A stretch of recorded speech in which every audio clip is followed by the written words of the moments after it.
San Fernando Road, East Los Angeles. It's the main drag in an industrial neighborhood where many parents and children are still learning English. Its crowded public schools are where Jesus Serrata, Patty Berganza, and Karina Pineda started their high school careers, and where they might well have ended them much too soon. In the past, in middle school, there was like a lot of, you know how it was just like one group teaching, one teacher teaching the whole group. There was many people sleeping and not like paying attention. Like, I was never like one of the top students. I was always like the one in the back, like texting or something, you know? Even though the teacher would be really good, like you couldn't really learn anything because they will sit you all the way in the back, and the only people that would actually get the subject would be the people in the front. And then you wouldn't really have time to ask questions to the teachers because right after a class it will be lunch for my math class, because I wouldn't like math at all because I wouldn't understand it. Like most high school students, Jesus, Patty, and Karina attended traditional schools built on the model of one size fits all. Their teachers treated them as a group, moving some along before they were ready and keeping others from progressing as fast as they could. The system frustrates teachers like Wendy Chavez.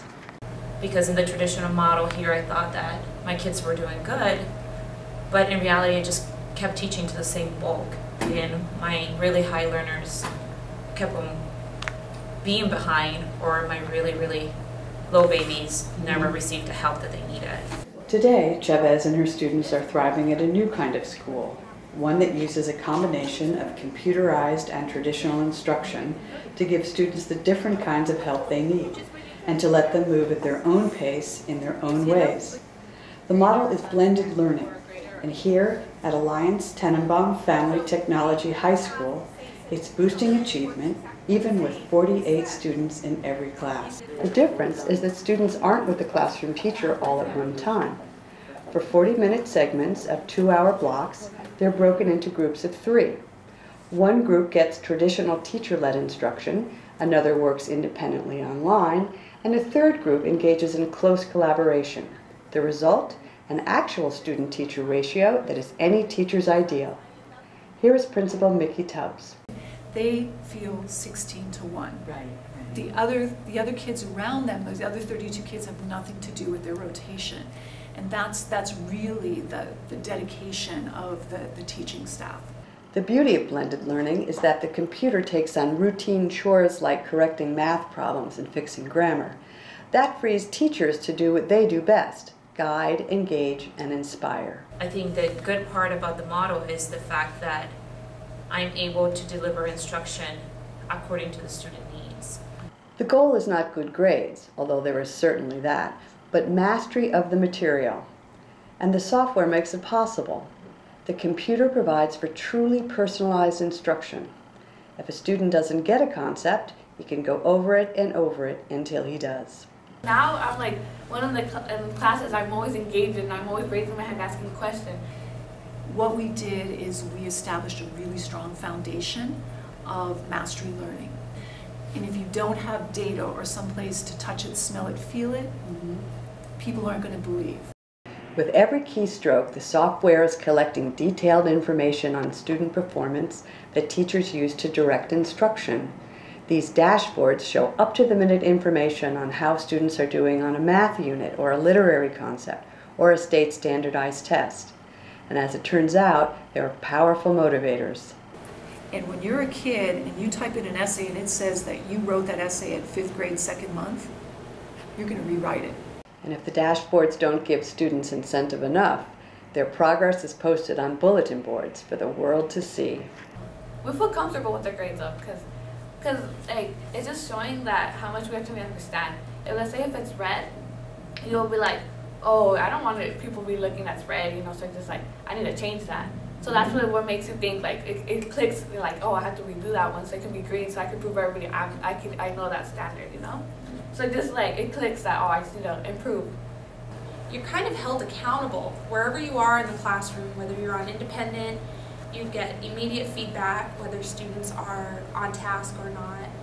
Tennenbaum issues each of its students a laptop computer.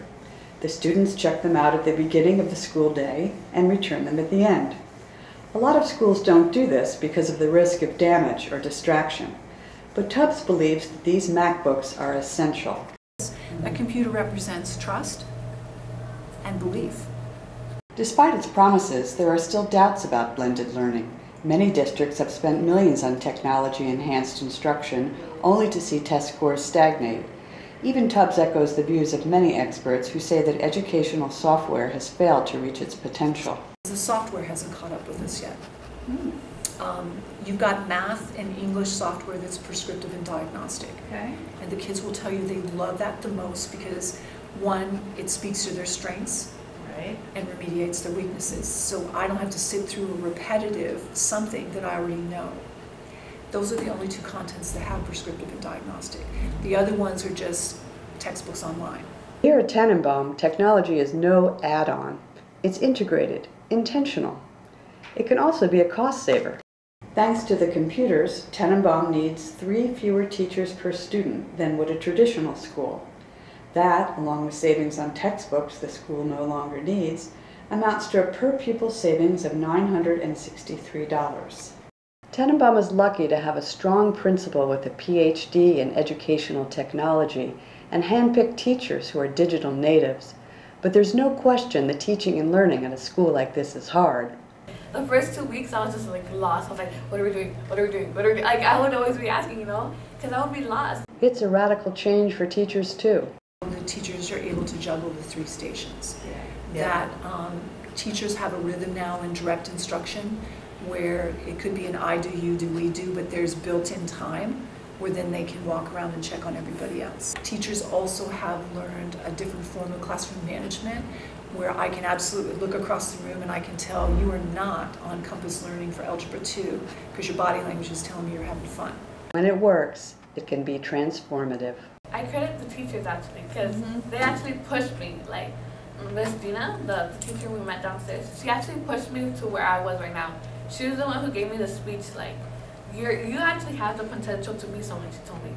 Like, I've never had someone to tell me, like, you can go to college. You have a lot of potential. I never had anyone tell me that. And I'm really grateful to be here because, like, before, like Patty said, I wouldn't really think about college, even though I had really good grades.